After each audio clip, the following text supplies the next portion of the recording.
forgot to mention that yesterday was the Chofetz Chaim Yortzeit, and today is the Yeah. Yortzeit of Rav Lotchever. Rav Mechel's Lotchever, this Lotchever Magid, was a Talmud of the Baal Shem Tov, and he was also a Talmud of the Mezritcher Magid after the Baal Shem Tov died. And he was there by the Patir of the Baal Shem Tov, and the Baal Shem Tov told him to sing a niggin. And the Baal Shem Tov told him that whenever I hear this niggin, even after I'm in Yenavelt, whenever I hear this niggin sung, whoever sings it, I'm going to come from Gan Eden, I'm going to hear it, and I'm going to make sure to take care of him. So if you go on YouTube, there's a YouTube video where Shais Taub describes the origin of this niggin, and he says over a story to Lubavitch Rebbe with this niggin, and then Marcus, I forgot, Eli Marcus, then plays the niggin and sings it. So it's a beautiful niggin. So it's good to listen to today. Who said that? I mean, who said he's coming from Gan Eden? The Baal Shem Tov. Baal Shem Tov. He told us on his deathbed. He said this to this Lotchever Magid. The other unique thing about today is, maybe we'll have to ask David Zolti to look into this for us. The new thing about today, Chafei Hel, the Shaila of it's Chafei or Chav Gimel, but the Zohar in Parshas Balak says very scary things about what's going to happen, good scary things in a way, about what's going to happen, what's going to happen on Chafei El. And when it came to 9/11, which happened on Chav Gimel El, there are people who say that the Zohar means Chav Gimel El, not Chafei El, because there's an editing mistake, and I don't have the Lashon Zohar in Lashon Kodesh, but I could read it. The Zohar in Balak says as follows: I will show you, but not for now, for these things will only come at that time. Sometime after. That's the pasuk. That's what. Yeah. Dorach this is Bilam speaking. Right. So it says, this is Dorach Koichav Miyakov. So the Zohar says this teaches us that the Rebbeinu Shalom will build Yerushalayim, and one star will spark within 70 pillars of fire, and 70 sparks will receive light from it in the middle of the sky. The other 70 stars will be swallowed within it. It will give off light and blaze for 70 years, and for 70 days.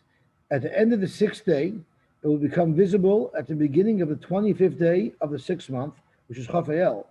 It will be gathered at the end of 70 complete days and be visible in the city of Rome. And on that day, 3 great walls will fall. A great hall will fall, and the power of that city will die. So I'm reading from the Aish.com website. So it says the September 11th attack may be hinted to in the Zohar. Amazingly, the attack on 3 great walls occurred on Chav Gimel El. According to some Mefarshim, going back hundreds of years, the accurate text of the Zohar is Chav Gimel El, not Chafei El. Since Chafei El could never fall out on a Friday, and it also says in the Zohar on the 6th day on Friday. So he says, why does the Zohar mention Rome if Rome fell a very long time ago, and nothing was ever included in Rome? So they want to tie that maybe it's referring to the ideology of Rome, and the 3 big walls are the Twin Towers and the Pentagon, right? So that's what they want to say. But whatever it is, it's a time when great things are going to happen. So that's talking about the bad things. But then it says something else. It says, this star will emanate to be seen in the world. This will cause a great war to occur at that time in all 4 directions, and there will be no faith amongst them. In the middle of the world, once the star begins to shine in the middle of the sky, a great king will arise and take control of the world and act arrogantly over all the kings. A war will begin on 2 sides, and he will overcome them. And it sounds like Trump. On the day that the star is gathered, the Holy Land will shake for 45 miles from all around until the place of the Beis HaMikdash. An underground cave will become revealed, and from that cave will go out a fire that will burn the world. From that cave, a great and elevated branch will sprout, and it will control the world. To him, the kingship will be given.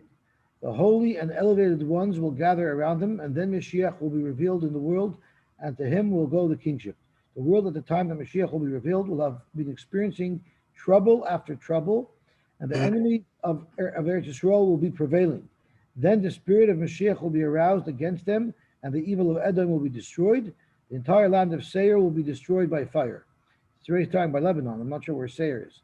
Which land is Seir? They're south of Eretz Yisrael. Har Seir, where Edom occupied. So that's not Lebanon. Lebanon's in north. Okay. The enemies of Israel, then Israel will take success. Edom shall be conquest, and Seir shall be the conquest of his enemies, the enemies of Israel. And then Israel will be attained success. So that's what it says in the Zohar. I'm not reading the Lashon HaZohar, of course, because I'm reading it in English, but that's one of the fascinating things that is written about Chafayel, which is what today's day is, Chafayel. So it's there's lots of Magid's Yahrzeit, and it's a day of possible great moifsim that will change the world forever, bring Mashiach. So that was the interesting things of the day. Okay, so we better get started because we have less time and we have more to learn. So we're going to go back to Tanya because in the morning yesterday, David, I'm sorry to bore you, we finished over here because we had to finish for Shabbos. We didn't have time of it. So let's go back a bit. Rabbi Yosy was the one who said in our Mishnah that a Suffolk Erev would be good. Right? What was the case in the Mishnah where you used Truma for your Erev Tchumen, and the Truma became Tameh sometime during Ben Hashmashos, you don't know when, and therefore it's a Suffolk if it was in a good Erev. And Rabbi Yosy said there, from Avtom Moses Rebbe, that it's a good Erev. So Tanya will look in the Brisa. Ketzad Amar Rabbi Yosy Suffolk Erev kosher. Under what circumstances did Rabbi Yosy say that a Suffolk Erev is kosher? Erev b'Truma, and this is the case of our Mishnah. You made an Erev with Truma. Suffolk mi'boider nitmes, Suffolk mishech nitmes. It's a Suffolk when it became Tameh. Did it become Tameh mi'boider and it won't be a good Erev? Or did it become Tameh mishech and it would be a good Erev? The Paris, Suffolk mi'boider niskanu, Suffolk mishech niskanu. Or if you had Paris, and it's a Suffolk when you were mafresh Trumas and Maishers from them. Of course, until you're mafresh Trumas and Maishers, you could not use them as an Erev because it's also to eat Tevel. Zeu Suffolk Erev kosher. This is the Suffolk Erev upon which Rabbi Yosy commented that it would be a good Erev. Aval Erev b'Truma, but if you made an Erev with Truma, Suffolk Torah, Suffolk Tameah, when you originally placed it, Friday afternoon, it was already in a Suffolk, so it didn't have a Cheskes Kashrus. The Chaim Bepeir Suffolk Niskanu, Suffolk Lai Niskanu, Ein Zeh Suffolk Erev kosher. Under those circumstances, where there was never a Cheskes Kashrus on the Truma, that's not what Rabbi Yosy was referring to when he said that it's kosher. So, frankly, Gemara, there's two cases that we said would be the Suffolk Rabbi Yosy's matter. One is when it was Truma Tahira, was good Truma, and it became Tameh sometimes, so there's a Cheskes Kashrus on the Truma. But the second case was where you had Paris that were Tevel, and you're not sure if you were mafresh Trumas and Maishers from it. Well, there, that chazaka is a cheskes iser, because before you're mafresh Trumas and Maishers, it's usher. So, frankly, more Maishna Truma, where you say you go bust the original chazaka, and that's why you say it's a good Erev. And let's say that the Truma was tar at the time where it needed to be for the Erev to be chal. Paris nami hamed tevel al cheskasa. Paris as well. Let's say the Tevel has its chazak, and therefore it shouldn't be a good Erev.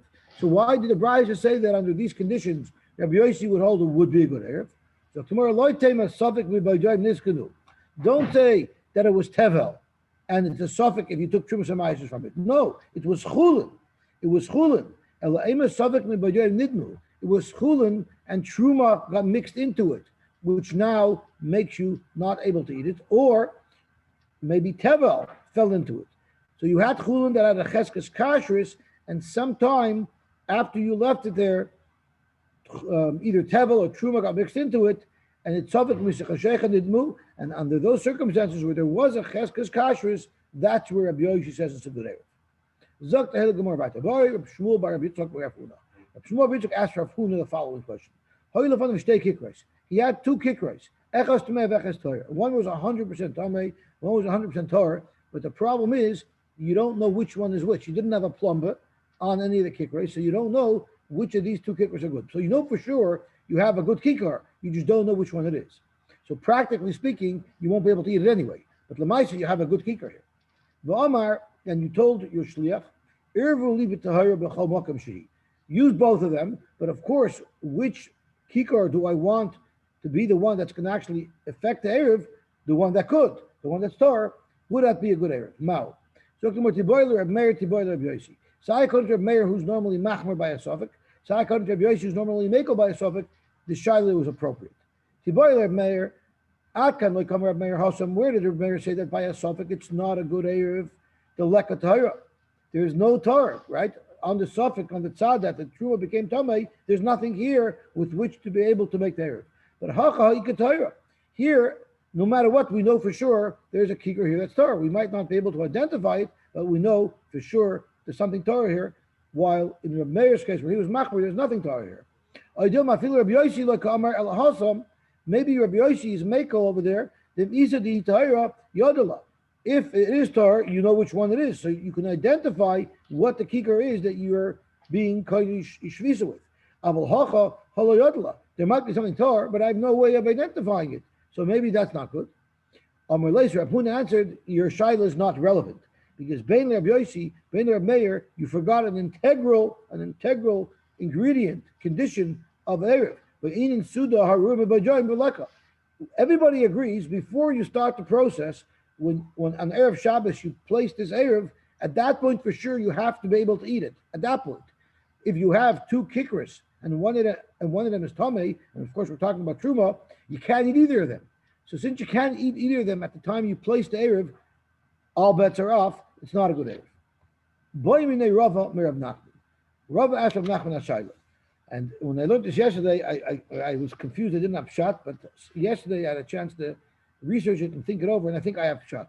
But please attack me if you don't think it's right. Boy minei Rava merav Nachman. Imagine someone said, I have a kikar and it's on Friday, and I want it to become hektish on Shabbos. And then he said, use it as an Erev. So before Shabbos, it's going to be chulin. On Shabbos, it's going to be hektish. Is it a good hektish? Mahu. Amalei eruve Erev, it's a good Erev. I'm sorry? Well, that's exactly what the question is, right? What was it Bein Hashmashos? When I said I wanted to be hektish on Shabbos, when is that happening? That's precisely what the shaila is. And Rav Huna answered that it's a good Erev. So if it's a good Erev, it must be that it's going to become hektish after the point that the Erev is chal. We don't know exactly when either of those two times are. Okay, what about the opposite case? What about... Yeah, but when is L'machar? When does tomorrow start? Bein Hashmashos is suffix. Well, no, sometime in Bein Hashmashos, sometime during Bein Hashmashos is the switchover, right? That's why it's all a suffix.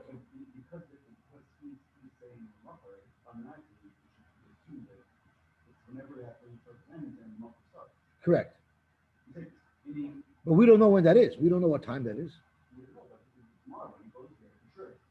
It will be kodesh tomorrow. So tomorrow for sure he can't eat it. But he doesn't have to be able to eat it tomorrow. He has to be able to eat it sometime during Bein Hashmashos whenever the Erev is chal. Right?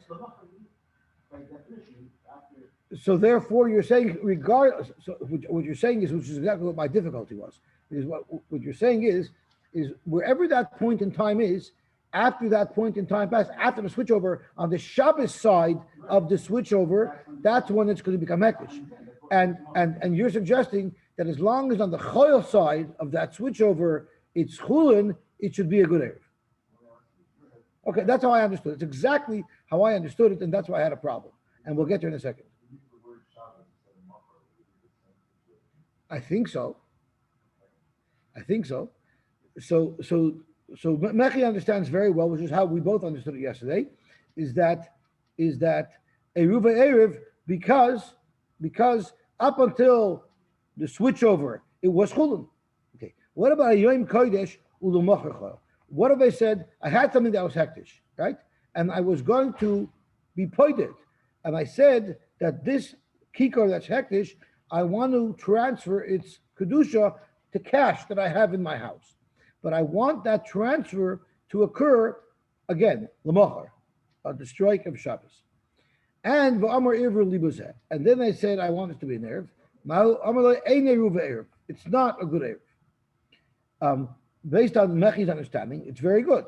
It's not a good erev because on the choil side, it remained kodesh. We're going to soon see. But you can't have, it's tied to the sasri. Who said you can't do that? I know a lot of people do that. No, that was yesterday. Yesterday.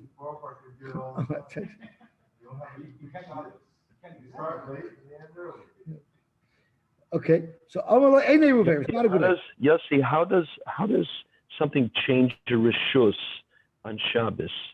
You can't bring a matana on Shabbos. You can't make a kinyan on Shabbos. How is it chal on Shabbos in general? You could be paid.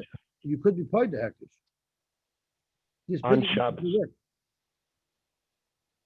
On Shabbos, you're allowed to say, I'm going to pay for this tomorrow? You put it on your Aliyah card? What do you do? I'm not, well, how do we bid for Aliyahs? Okay, separate question. That is mutter. We know that. Mechi is telling us that Shimon Shivava says you're allowed to do that. How does that work? Because it's a mitzvah. Oh, it's a mitzvah. Okay, so hektish is also a mitzvah. So for Gemara Maishna, what's the difference? So the problem that we have is Mechi has no problem, right? It's a simple difference. All you look at is what was it up until the point of changeover? Was it chayla or was it kodesh? So clearly the Gemara is not learning our way because the Gemara wouldn't have that problem, right? And look at the Gemara's teretz. If when I told them, you think I can tell you just like that? You have to pay me. This is a very deep Surah. The Noid of Yehuda actually says something interesting, is that sodium improves your mind, improves your thought process. So he meant this is something that you have to have a high level of intelligence to understand. In other words, if you don't understand, you better have more sodium in your diet. But then Rahuna explains, Hayoim chayil u'lamacher kodesh misveka misofik le'nochte le'kedusha. The kedusha is not going to come until later.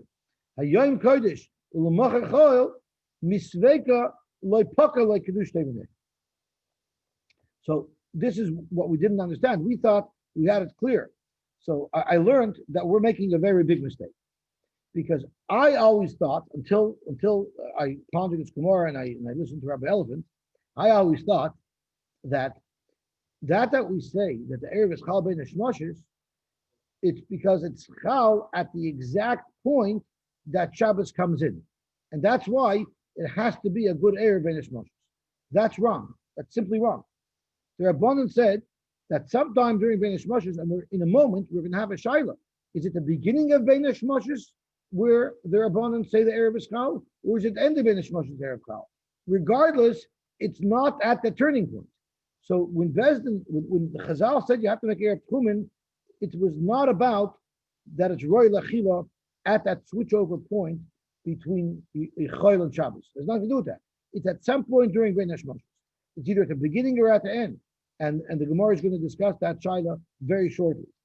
So the way Rav Elvin didn't say this, what he did say was he said over Rab Chaim a svara of why is it you say le'nachshel le'kedusha hayoyim, is when people generally don't like being in a situation where there's unsurety, where there's a suffix. So therefore, if someone is going to make something hektish, if someone's going to say I want to make something hektish tomorrow, he's going to want it to remain chulin until the point where where we could knowingly know 100% that it's hektish. So therefore, his thought would be that I don't want it to become hektish until after Ben Hashmoshes is over, because then I know for sure it's Shabbos, and then I know for sure it's hektish. Now, he'll never set up a transaction where there should be a point in time where there will not be clarity. So therefore, as Dr. Gemara, in his das, when he's makdish it, he only wanted to become kodesh when we'll know for sure at that point it's kodesh, which means he doesn't want it to become hektish until it's mamish night, which means whichever point in time during Ben Hashmoshes that the Rabbanon, that Chazal wanted it to be chulin, it will be, because it's not becoming kodesh until after Ben Hashmoshes is completely over. But ayoim kodesh l'mochachoil misvekal epokal lechadush teimin. Again, right now we know for sure sectors. I don't want to get into an area of unknown. Again, I don't want the transaction to occur. I don't want it to be nifta until I'm 100% sure that it's going to be nifta. It's 100% close. Which means for the entire Ben Hashmoshes period, it would have remained kodesh. So no matter when in the Ben Hashmoshes period the Rabbanan wanted it to be choil, I missed it. And that's how Rav Elephant explained the Gemara. So once I heard that, so he explained this from a Chaim, the svar, when you're makta something or when you're pointing something, you want clarity. But from there I realized that it has nothing to do with that switch over point. Zok the Hela Gemara back. Correct. And at some point during that Ben Hashmoshes, the Rabbanon wanted that Erev to be able to be a Kodesh Visa. So it's not awesome. We learned an interesting halacha. Lagin Tful Yoim. You had a wooden jug that was a Tful Yoim, meaning that it's all ready to become tahor. You toiveled it, but it's not going to become tahor until tonight. Which means if you would put truma into it, it would passel that truma because it's not totally tahor until tonight. And what did he do? He had a barrel full of tevel, and he wanted to be mafresh trumas and maishas from it. So lagin Tful Yoim shemolim in a chavish shel meiser. So you had a whole barrel full of meiser, and it belonged to the Levi, for instance, a whole barrel full of meiser, or maybe it belonged to Yisrael. But let's say it belonged to a Levi, had a whole barrel full of meiser. This meiser is tevel.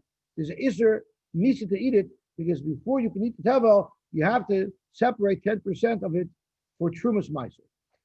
Now, he took out of this barrel into this keli that was a Tful Yoim. So it's tevel. So now there's tevel in the barrel and there's tevel in the lagin. Tevel, there's no problem if it's in a Tful Yoim, because it won't become tamei. Only truma will become tamei from a Tful Yoim. Tevel won't. So right now the tevel in this jug is tahor. So Omar, and the owner said, "Harezet trumas meiser lichashetefsha." I want, it was Friday, I want the wine that's in this jug should become trumas meiser at night, and which means at that point I've been mafresh to trumas meiser, and therefore the remaining meiser in the barrel will be mutter to use, will be chulun. So the lach is dvar of kayamin. It works perfectly, because by the time the tevel in that jug is designated as truma, that jug is now tahor already, because it's already at night. So there's no problem. So now let's add Eruvin into the mix. Vim Omer Eruvu li bazeh, and if this occurred on a Friday, and he said, I also want to use this as my Erev Tavshilin, as my Erev Tchumen, as Erev Tchumen, lo yomer klum, it's not a good Erev. Why is that? Amarava zoy seimeres soif hayoim koin Erev. It teaches us that the end of the day, which means the beginning of Einish Moshes, this teaches us that when the Chazal want me to be able to use this, it must be at the beginning of Einish Moshes. And this is not becoming Truma until the end of Einish Moshes. So therefore, it's been tevel throughout the entire period of Einish Moshes. The key moment in the Einish Moshes is the very beginning of the Einish Moshes. And at that point, it was tevel, and therefore it cannot be a good Erev. However, Zok to Gemara, the Isol Kedaitim, if you hold Tchilas Hayoim Koina Erev, the Isol Kedaitim, because if you would hold Tchilas Hayoim Koina, the beginning of the day means the end of Einish Moshes, which is when the new day starts. If you hold that only at the end of Einish Moshes is when the Erev is Chal, well, on the armor Irvu Li Bazeh, in this case we said Irvu Li Bazeh, Amai Lo Amar Klum, why would it be a problem? Why would it be a problem? The moment I need it to be my Erev, which is the beginning of Shabbos, it's actually Truma, it's fine. So what I learned from this Gemara's Kasha is that our original assessment was wrong. It's not important that it should be edible or chulin up until Shabbos. It's enough that if as soon as Shabbos comes, it's also edible at the same time, that would also be enough, right? Which is the opposite but both of us stop. Omer Papa, Zok the Papa, it doesn't make a difference. Even if the Erev is Tchilas Hayom, which means it's not until Shabbos sets in, regardless, you need that when you place the Erev Shabbos, it has to be edible. Here, L'chula Alma, it's Tevel at that point. So therefore, again, this whole Shiloh is not relevant because at the time when you placed the Erev Shabbos, for sure it was Tevel, and therefore it cannot be a good Erev. The next sugya, I'm sorry? Well, no, often the Gemara records individual conversations that could have occurred at different times and just put all together here. We have the benefit of having everything assembled for us. Okay. Zok Tahela Gemara Vayter. Masna Adam Ale Ruboy. Masna Adam Ale Ruboy V'Omer. A person could make his Erev with a T'nai. And he could say as follows. Nebuch, a person is in a city and there are goyim coming to kill them. Baruch Hashem, we don't know from these things. And he doesn't know if the goyim are going to attack from the east or if the goyim are going to attack from the west. It could be, the Gemara is going to get into that detail. That's correct. It gets more exciting. It gets more exciting. So if the goyim are going to come from the east, I want to run west. If the goyim are going to come from the west, I want to run east. And it's funny, it's Pikuch Nefesh, he sees worse for his life, but he wants to make sure he won't go out of the Tchum, right? So he says, I'm going to make an Erev on both sides. And I'll make a T'nai.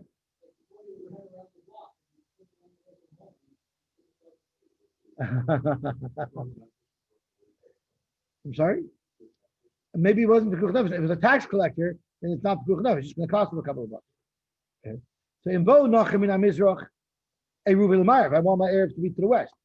If they come in a Ma'ariv, a Rubel Mizrach. And I say in Bo Lakan, if they come from both directions, so then L'makom she'ertza elech. I should have a right to go wherever I want. Which means at that point I can choose. So you should be able to hear the difference. If I make a T'nai, whichever side they come from, so whatever happens, that's how I stole the back my Erev on a T'nai. But if I'm saying I have the right to choose later which direction I want to go to, that's a new level. That's a level of Breira. I'm allowed to say that tomorrow I'll define the action that I've done yesterday. Because that's what we're discussing. This sugya is the sugya of Breira. And we need to understand, and there's a big machlokes we're showing them to understand the difference between a T'nai and Breira. A T'nai also makes an action that I do today hinge on a future action. For instance, the classic case of T'nai is Moshe told the God of Eruvin, you can have the land now, if you come with us and fight with us the war. So the gift of the land to you today hinges upon a future act, even though you are in control of that future act. If you don't go, you can control if you're going to go to war or not. But that's called a T'nai. Breira is where you're literally deciding tomorrow where your Erev should be. You're redefining or you're retroactively defining an action that you did the day before.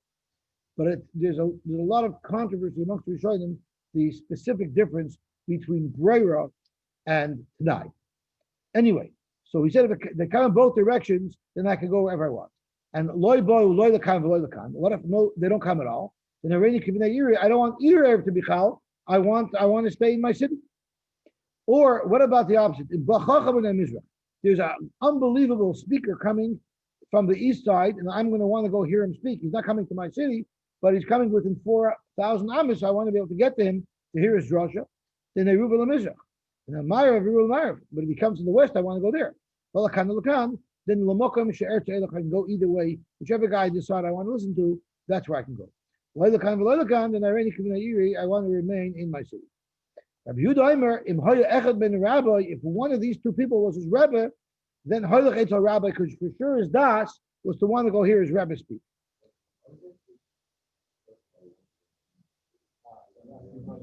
Because he wants to be able to go 2,000 amas on either side from the city. He doesn't want to limit. I'm sorry? Because if he was Kodesh Shmisa 2,000 amas away from the city, then he only has a 2,000 amma radius from the place where his Erev was Kodesh. But he wants to be able to move all around the city. Well, it's not really a city that's not really true. A city anyway you can move all around. From his house, let's say he wasn't in the city. He's going to be he doesn't want to be limited to that.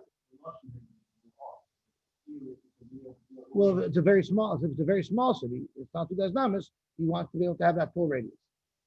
Okay. So what if he has two rabbis coming from either side? He can go anywhere he wants. And Tosha says something very interesting. It says in if you have two rabbis that are coming one from each side, one is your Rabbi Muvak, you don't necessarily want to go to your Rabbi Muvak, you might want to go the other way. Look at the He also, I once heard over, I don't know if it's true, but I once heard that Marvin Sefer said that when he looked for Adams, he tried to find Adams that didn't go to too many yeshivas through their yeshiva years, because then there'll be too many Rosh Yeshivas running after him. It's too expensive. So I don't know if it's true, but that's that part that I heard. He also Rabbi Yitzchak, Tani Ipla. Rabbi Yitzchak said exactly the opposite. That when Goyim came, he wants to go towards the Goyim. So he said, if he learned to Bishya, that if the Goyim come to the Mizrach, I want to go to the Mizrach. If the Goyim come to the Ma'ariv, I want to go to the Ma'ariv. But for kids, but the rabbi says, if the rabbi comes to the Mizrach, I want to go to the Ma'ariv. If the rabbi comes to the Ma'ariv, I want to go to the Mizrach. So what's Pshat? So Akiyasa Rabbi Yitzchak, Tani Ipla Kula Masnisim. So effectively, more like kasha nacham, kasha chacham. Do you run to the nachi or away from the nachi? Do you run to the chacham or away from the chacham? That's why nacham kasha habit for hagvana. If it's nacham that are coming to get to collect taxes, like Dovi said, you want to get away from them, and that's what our mission is referred to. But when Rabbi Yitzchak said that the person wants to run to the guy, that's harbor more demasa. That's if it's a politician coming and he wants to lobby the politician. He wants to have influence there. He wants to go towards the chacham. To the contrary, he needs to go to the chacham. He needs to go to the guy to lobby him to be able to accomplish something. Right. So you see, whatever we have today, they had many years ago. Deep. And chacham lakasha. This is my favorite Gemara for today. Haba Moshe Pirkei Haba Mikri Shema. If it's an orator, a guy who's going to give out drosha, fire and brimstone, you want to go hear him.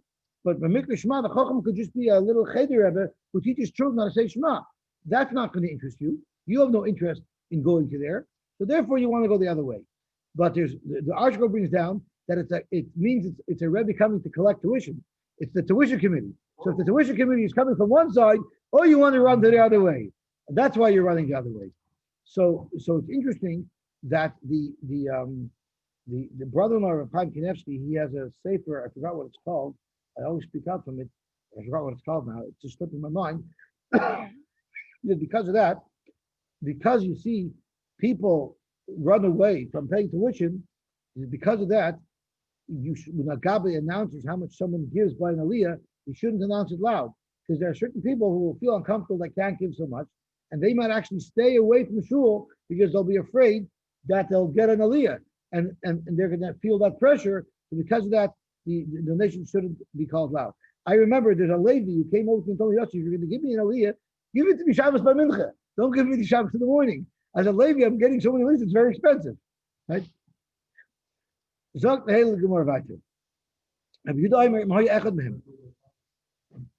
right. We have a way out. That's right. But it's still pressure. Right. It's like we think to ourselves that a Kohen Levi got all these aliyahs. If you're a Kohen or a Levi, you rack up a bill. If you're a Levi, you know that. Right?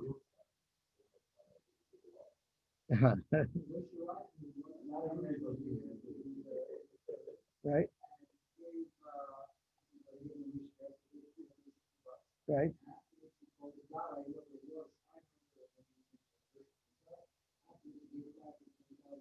Uh-huh.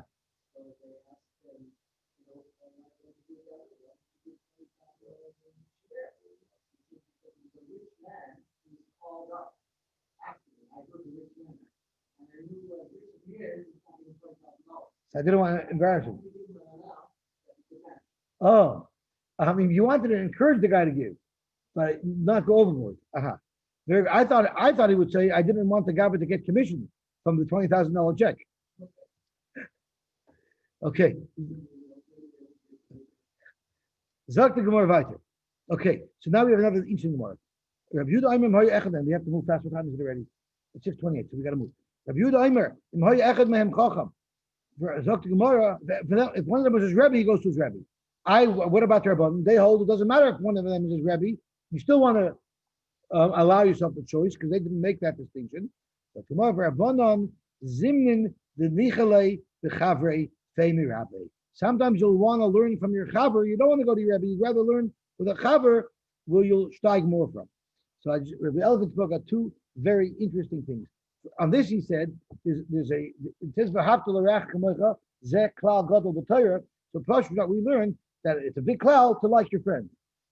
He says verkehrt. I think he says from the Imer Emes. V'hafta l'reach kamocha zeh klal gadol b'Torah. Sometimes learning with a chaver will make you steig more than coming to a shir. So because there's pilpul. Unless the shir the oil's hacking in and we're all involved, so then it's like you're learning with a chaver, but there's a mile to learn with a chaver. Under Friedrich Gemara, we're discussing the Mishnah. Are we running away from the Goyim or are we running to our Rebbe? He said over, I don't know who he said over from, but very beautiful. We say in the Davar Hashem Ori, it says, Takam alai machama, v'zoy shani v'kteach. What did it say before that? Takam alai machana, lo ira libi, Takam alai machama, v'zoy shani v'kteach, acha shalti meis Hashem oisav akish. Right? So the word is, I'm not afraid if I'm a chama, if a goy comes to attack me, I'm not afraid because I'm thinking about my Rebbe. And if I'm connected and think about my Rebbe, I know I'm going to have the Yeshua through that.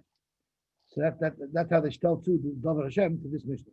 Let's see the Gemara writer. Amarav, less masnisim. Our Mishnah is not, the halacha is not like a Mishnah. We don't pass like a Mishnah because our Mishnah says that according to Rabbi Yehuda, you have brera. Because Rabbi Yehuda says I can go in any direction that I choose tomorrow to go. That's where my Erev today will be defined as. That's not correct. Midatani Ayai, because Ayai said otherwise, and our Mishnah is going to defer, or we won't pass like a Mishnah, we'll rather pass like Ayai. Midatani Ayai, Rabbi Yehuda Omer, Ein Odom Masna Al Shnei Dvarim Kechad. Ayai argues on our Mishnah that says Rabbi Yehuda holds you have brera. Ayai says you can't do that. Ella in ba chacham mizrach eruva lemizrach, in ba chacham l'marav eruva l'marav. Aval lakan loy. He can't decide tomorrow where his Erev should be chal, the Erev that he made yesterday. That doesn't work. Zok Gemara ma'ishna lakan deloy. Why do you say that I can't allow myself the option of going either way because there ain't brera, because you don't hold a brera? Well, the mizrach l'marav nami ain't brera. If I said either mizrach or marav, which I explained as a t'nai, that the Gemara at this point in the Havmina, or even in the Maskana hold, that's also brera. At the end of the day, I am making a chalois that I'm doing Friday afternoon be dependent upon an action that's totally out of my control that's going to happen tomorrow. Rabbi Yochanan, the way Rabbi Yochanan learns is ukvar ba chacham. Ukvar ba, in our Mishnah, it's not pshat that we don't know if the chacham is going to come. He didn't come yet. We're talking about that already occurred. The chacham is already in one side. The whole thing is, while I'm making the Erev, I don't know. I don't know yet which way he came. I'm hoping that on Shabbos, someone's going to arrive in the city that's going to tell me where the chacham is and they'll know which direction to go. But the fact that determines where my Erev is occurred already. So therefore, I could make my Erev on at 9, and that's not called prayer. Frank the Gemara, why would you blow away our Mishnah? Because Ayai quoted Rabbi Yehuda, unlike our Mishnah, maybe ignore Ayai and give precedence to our Mishnah. Adrabah, lesson of the Ayai, mimi less nisim. That's not Mustafa. You know why? The less library. We actually heard in a different place where Rabbi Yehuda holds you don't say brera. Where did he say you don't say brera? It's not halakech yain bin akusim. You bought wine from kusim, and we don't trust that the kusim took trumas and maishus. And you want to use it on Shabbos, but you don't have anywhere to be mafresh and trumas and maishus. You have one barrel with wine. If you're going to be mafresh truma, where are you going to put it? You have no place to put it. But you want to use it now. So how could you get around that hafrasha if you don't have anywhere to place it? So what you would do is as follows. Oymar, you could say, Shnei Lugin Shani Ozad Lahafrish. Tomorrow after Shabbos, when I get a hold of another container, I'm going to take off 2 Lugin. Now, if you remember, a couple of days ago, I was masupik the order of how you mafresh Trumas and Maishus. As an aside, this brisa will make it crystal clear how it's done. So Shnei Lugin Shani Ozad Lahafrish, the 2 Lugin, because out of 100, 150th is 2%, right? So the truma that I'm going to be mafresh, I'm being mafresh right now. Hare and Truma. There's somewhere in there. Anything that I'm going to drink today from this barrel, that I don't want it to be Truma. The Truma is going to be what I end up taking out tomorrow and putting it into a two lug jug. After he does that, then Asura Meiser. Then out of the remaining 98%, 10 is going to be Meiser. Doesn't really mean 10. It means 1/10 of 98, which is really 9.8, Tosha says. Right, so 9.8 will be Meiser, Rishon, and then Tisha Meiser Sheni. Now, when I take off my second Meiser, it's after I've already removed the first Meiser, I take 10% of the remaining amount, which will be about 8.9, roughly, will be Meiser. So now, at first I thought maybe the two Meisers are taken off simultaneously. But you see, no, as each consecutive hafrasha is made, it becomes a fraction of a smaller amount. So now we have clear how it's done. And then umeichol v'shoysim miyad. Now you have to do it as best as you can. The ma'aser sheni, you can be paid on money. So that you can say whatever ma'aser sheni is in there, I'm not being ma'aser tomorrow. I'm being paid it right now, and I'm being paid it with money that I have elsewhere. So at least you could do the maximum tikkun available, and it works. Divrei meir. But that's clearly brayer, because after Shabbos, when I pick the amount of truma into a jug, I'm saying that retroactively this was the liquid that was always destined to be truma. And it says over there, Rabbi Yehuda, Rabbi Yosy, Rabbi Simon Eruvin. So you see clearly Rabbi Yehuda does not hold a brayer. And that's why we defer to Ayoy and we ignore our Mishnah. Ula Amar, no, let's allow him mispeace. We will give our Mishnah precedence, and Ayoy's wrong. We just quoted a brisa where Rabbi Yehuda says it doesn't work. So it's not a problem. Rabbi Yehuda, Rabbi Yosy, Rabbi Simon Eruvin, Ula Zuzi Katani, or which means he says Zugi Katani. He actually reads it in pairs, and he says Divrei Rabbi Meir, Rabbi Yehuda. Rabbi Meir, Rabbi Yehuda holds that it will work because Rabbi Yehuda does hold the vera, and Rabbi Yosy, Rabbi Simon Eruvin, Rabbi Yosy, Rabbi Simon don't hold the vera. So the way Ula learns it, this brisa actually supports that Rabbi Yehuda does hold the vera rather than argue on vera. Zok Gemara, Rabbi Yosy and vera. From this brisa, Rabbi Yosy says that your retroactive identification of your truma doesn't work. So you tell me Rabbi Yosy holds that vera doesn't work? But now Rabbi Yosy said, Shnei Nashim shalochu es kineim be'erev. Two women, each of them needed to bring two birds, an oil and a chatos. So they brought 4 birds altogether. Or they gave all the money to the kohen, and the kohen was going to take care of everything.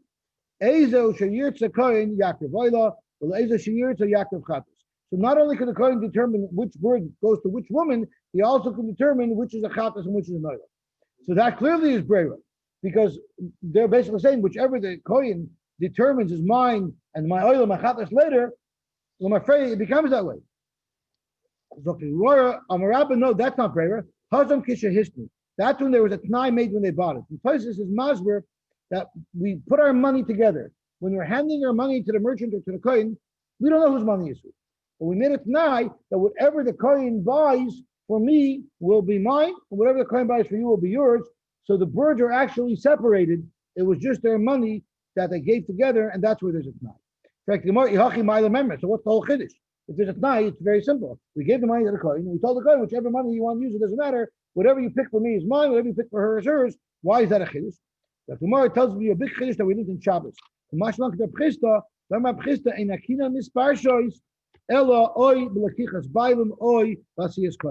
lacha is, there's only 2 times where you can designate birds as to whether these birds are going to be the oila or the chatas. Either when you buy them, when the woman goes and buys the birds, at that point you can say, I want this bird to be an oila and this bird to be a chatas.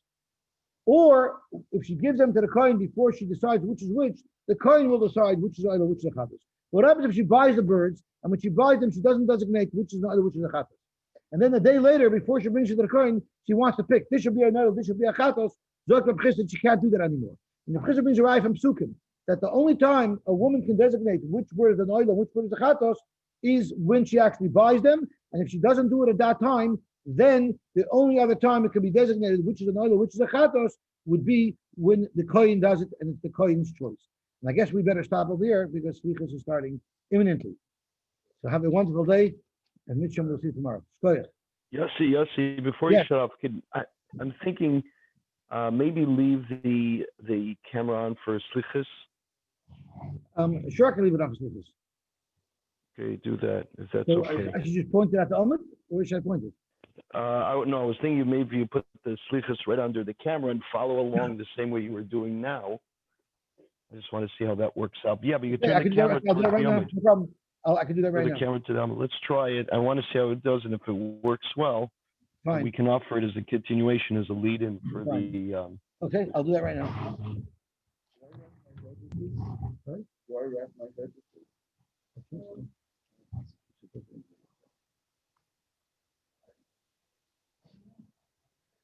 Akiva, Yes, I'm I here. can't start now. I'll have to put it on mute. Take your time. I just want to see if it works, and I'll offer it. So I'll just put it under your sheni. Then I'm going to go outside, and I'm going to get my mouse. Okay.